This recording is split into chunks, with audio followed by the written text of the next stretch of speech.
नमस्कार साथीहरू, दिल्ली एनसिआरमा त यता पानी परिरहेछ हो साथीहरू। भर्खरै एउटा पर्न लागेको 5 मिनट पनि भयो छैन।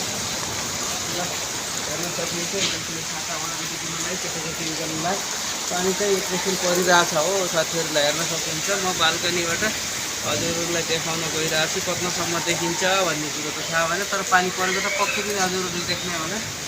एकैछिन त ठिकै पानी पऱ्यो, त्यस्तो नराम्रो पानी परेको होइन। तर यताबाट बासिस्टर चाहिँ आहा, त्यही भएर अब गरै हिँडिरहेको छु। अब यतिकै नि गर्मीको रात त मिल्छ होला हो, कति गर्मी थियो।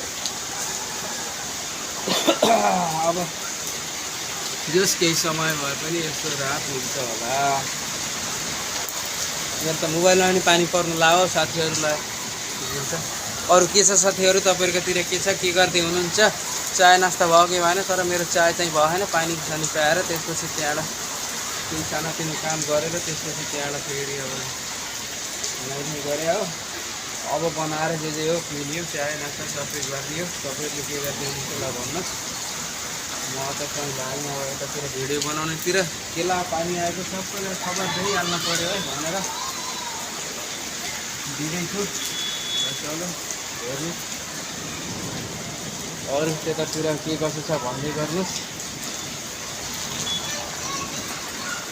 उता यतिकै पानी आएर गर्मीले रात पर्छ जस्तो छ।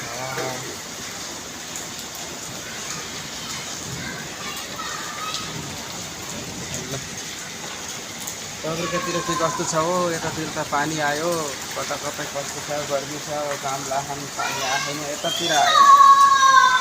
यतातिर आएर हामीलाई गर्मीले त ठिक गरौँ। पहाडतिर कति आउँछ पनि खै हिजोसम्म त आएन। ल साथीहरू हेर्न सक्नुहुन्छ ल, दिल्ली एनसिआरमा पानी अगाडि गल्लीसम्म चाहिँ हेर्नु। गाडीहरू घुम्दै आएन, अरू मान्छेहरू पनि भिजेर केटाकेटीहरूलाई हेर्न सक्नुहुन्छ। यस्तो तरिकाले साइकलमा गरिरहनु भिज्न कति मजा आएको। तर पानी चाहिँ अलिक कम भयो है पहिले भन्दा।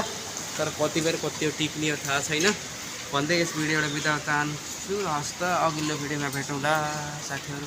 हस्त नमस्कार। एउटा हातले नमस्कार गर्ने हुनुहुन्छ नि, जय नेपाल भन्न पर्छ। ल हुन्छ, नमस्कार।